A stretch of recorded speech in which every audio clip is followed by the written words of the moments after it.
ada tugas dari mata pelajaran ISBD tentang manusia sebagai makhluk individu dan sosial. Jadi aku mau mengajukan pertanyaan kepada Abang. Menurut Abang, apa yang Abang ketahui tentang manusia sebagai makhluk individu dan makhluk sosial? Artinya manusia ini, kita sebagai manusia nggak bisa hidup sendiri. Pastinya kalian lah sama.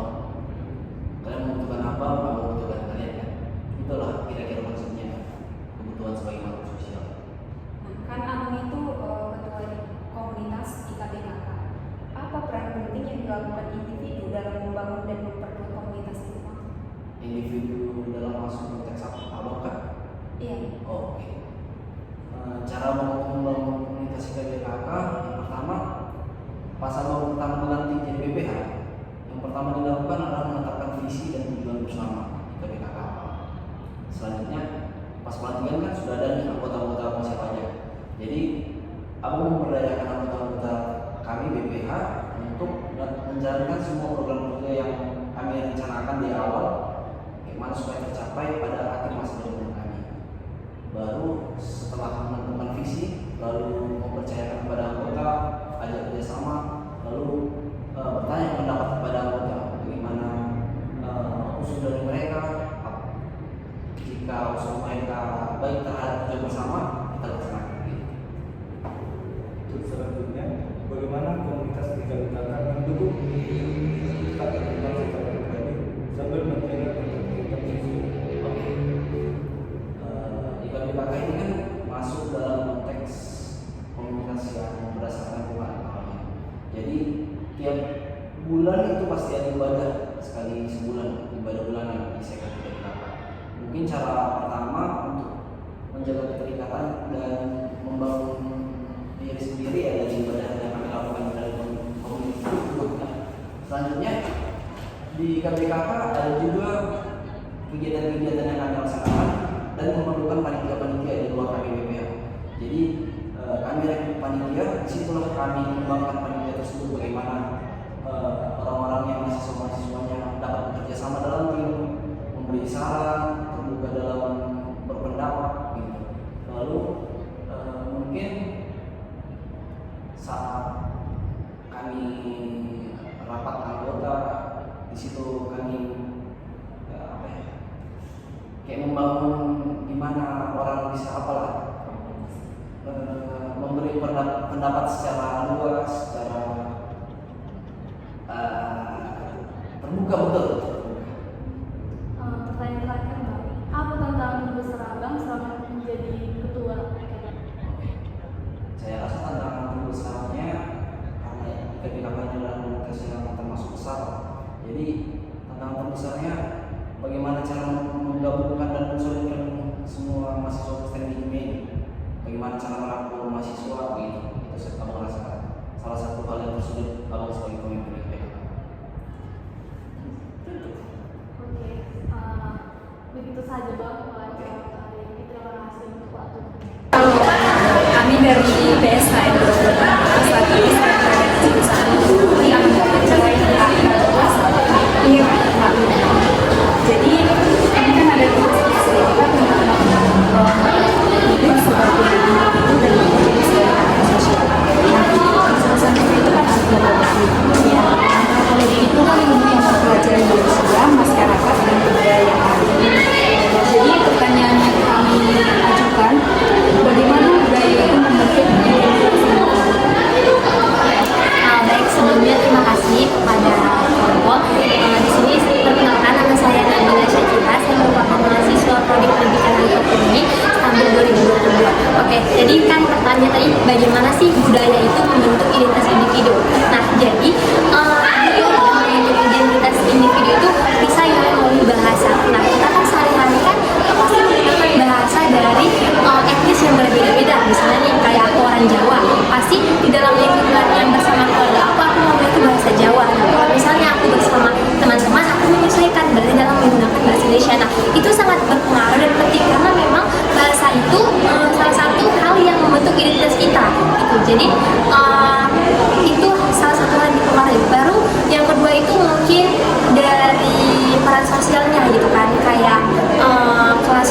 mungkin kalau misalnya dari budaya saya itu Jawa, mungkin yang membentuk satu identitas itu dari pakaian tradisionalnya, terus juga ritual atau tradisi-tradisi yang ada seperti itu. Lalu juga mungkin simbol-simbol yang digunakan seperti itu. Lalu juga mungkin dalam membentuk identitas ini perlu adanya apa ya namanya, kayak kebiasaan-kebiasaan yang telah kita lakukan dari etnis kita gitu, mungkin bisa kita akumulasikan kepada etnis yang lain. Jadi kita tuh sama-sama mengetahui. Itulah cara saya dalam membentuk identitas seperti itu. Baik, sedikit menambahkan bagaimana budaya membentuk sebuah individu. Dalam konsep budaya itu kan artinya cara kebiasaan orang, kan kebiasaan budaya. Nah, berarti melalui proses sosialisasi atau internalisasi nilai-nilai dan norma yang ada dalam masyarakat. Nah, dalam contohnya ini kan budaya cara hidup kebiasaan seseorang. Nah, kita bisa mengambil gotong royong, dan gotong royong itu membentuk individu dalam kerjasamanya, kerjasama antar tim.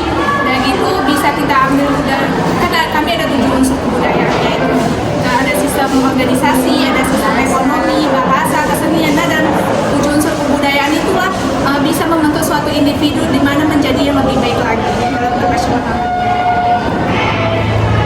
Jadi izin menambahkan ya. Tadi kan dibilang sama rekan saya Mira tuh ada 7 unsur kebudayaan. Yang pertama itu ada bahasa yang tadi disebutkan, yang saya sebutkan tadi. Terus ada juga sistem organisasi. Nah, sistem organisasi yang membentuk bagaimana komunitas-komunitas. Misalnya nih, kita lihat di Universitas Negeri Medan tuh kan ada tuh namanya Ikatan Mahasiswa NIAS gitu kan. Mereka membentuk suatu komunitas. Terus juga ada kayak Ikatan Mahasiswa Pak gitu kan. Nah, itu yang menjadi identitas mereka. Bahwasanya oh, mereka ini bersuku Pak, mereka ini bersuku NIAS gitu kan. Nah, jadi terus juga ada kayak kalau misalnya kita nih di dalam budaya tuh ada tuh sistem kekerabatan. Sistem kekerabatan ada matrilineal, patrilineal, dan parental. Nah, matrilineal ini di mana biasanya itu pada etnis Minangkabau. Minangkabau ini biasanya tuh kayak dia tuh mengambil garis keturunan dari ibu. Kalau misalnya patrilineal seperti suku Jawa itu mengambil garis keturunan dari ayah, atau parental yang mengambil keduanya ayah dengan ibu. Baik, untuk pertanyaan berikutnya, apa dampak globalisasi terhadap identitas budaya individu? Oke, baik, terima kasih. Dampak globalisasi terhadap identitas budaya individu. Nah, gimana? Globalisasi ini kan pengaruh yang dibawa oleh negara luar ke negara kita gitu kan. Nah, otomatis kalau misalnya dalam perkembangan di era digital ini, yang pastinya itu dapat menghilangkan budaya lokal yang ada pada diri kita gitu kan. Contohnya nih, misalnya kayak cara berpakaian kita gitu kan. Nah, kalau misalnya dulu mungkin masyarakat itu memakai pakaian batik atau kebaya gitu kan. Nah, sekarang disebabkan karena hilang identitas dari pengaruh globalisasi itu, pasti kan udah beroutfit gitu kan, kayak budaya-budaya hip hop di luar sana itu kan terpengaruh ke sini gitu kan. Jadi kita tuh pakai pakaian tuh oh outfit ini, outfit ini. Kalau misalnya dulu itu kan pasti kan kayak ya apa adanya aja gitu kan, misalnya pakai kebaya. Terus juga mungkin yang kedua itu etika. Nah, etika itu sikap kita itu pasti akibat dari dampak globalisasi itu pasti berpengaruh. Karena apa? Kayak kalau menurut saya gitu kan, kita contohkan aja di mahasiswa ini itu kayak kurang etikanya gitu kan, karena memang seiring perkembangan globalisasi itu jadi membuat kita itu mempelajari budaya-budaya luar dan melupakan budaya-budaya lokal yang ada pada diri kita. Boleh dilanjut? Baik, betul yang dijelaskan saya bahwa globalisasi itu yang pertama adalah menghilangnya budaya lokal dan digantikan dengan budaya luar. Yang tadi dari segi pakaian sudah contohkan aja dari segi makanan ya kan. Kebanyakan anak sekarang ini lebih suka GoFood. Nah, itu dari pengaruh dalam globalisasi. Dari budaya luar, bahasa daerah itu mulai ditinggalkan gitu. Jadi lebih kayak bahasa gaul gitu loh gue. Sekarang bahasa daerah itu mulai memudar. Nah, itu saja Pak pertanyaan kita. Terima kasih. Baik, terima kasih. Halo, kali ini kami akan mewawancarai dengan Bapak Pendidikan Kewarganegaraan. Nah, izin ya Kak, kami dari PSKM ketiga izin mewawancarai Bapak. Jadi pertanyaan pertama, apa definisi manusia sebagai makhluk sosial dan makhluk individu?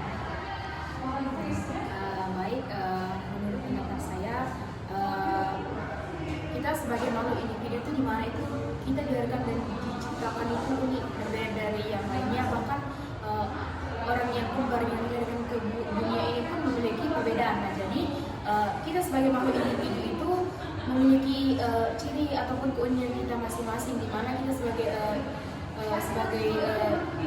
individu itu memang diciptakan beda-beda. Mungkin ada tambahan dari saudara-saudara.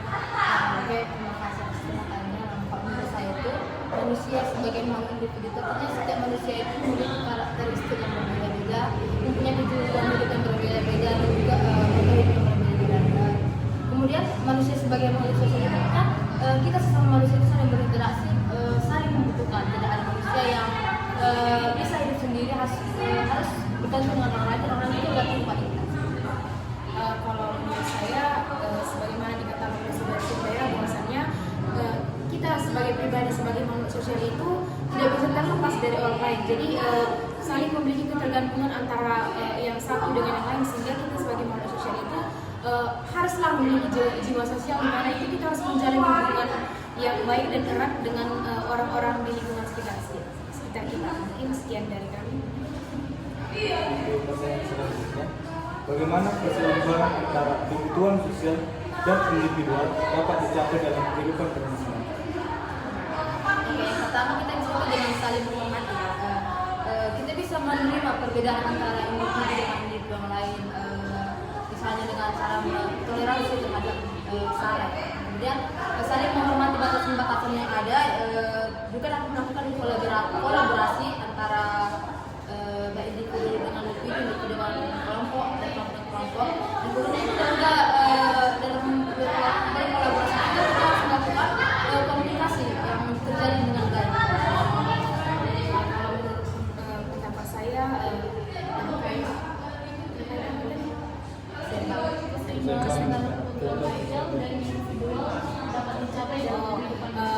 Keterkaitan antara individu dalam kebutuhan sosial itu sebagaimana disampaikan saya ingin menambahi bahwasannya kita sebagai individu, kita sebagai makhluk sosial itu haruslah bisa memahami kita itu berada di lingkungan yang mana dan sedang berada di mana. Jadi kita sebagai individu itu harus bisa menyesuaikan diri dengan lingkungan kita agar kita itu bisa dapat diterima dengan baik juga dengan lingkungan yang kita tempati.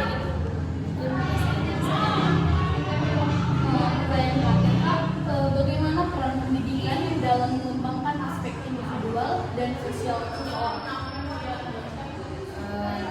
Kalau menurut pendapat saya, bagaimana pendidikan itu berperan penting dalam aspek individual dan sosial. Nah, apalagi sebagai kita seorang mahasiswa, tentunya pendidikan itu sangat berperan penting di dalamnya. Kenapa?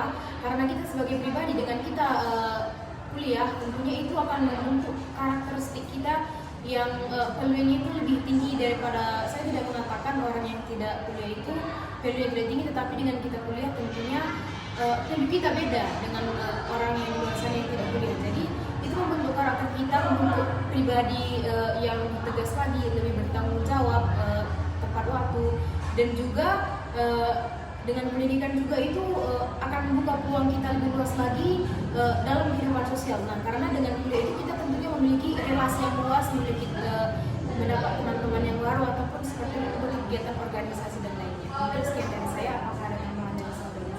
Oke, kalau menurut saya pendidikan ini dapat membentuk tiga hal. Nah, yang pertama itu dapat membentuk karakter, kemudian membentuk keterampilan dan juga pengetahuan. Nah, antara pengetahuan dan keterampilan ini kan pengetahuan, keterampilan dan karakter ini sebenarnya semua ini bisa didapatkan dengan pendidikan.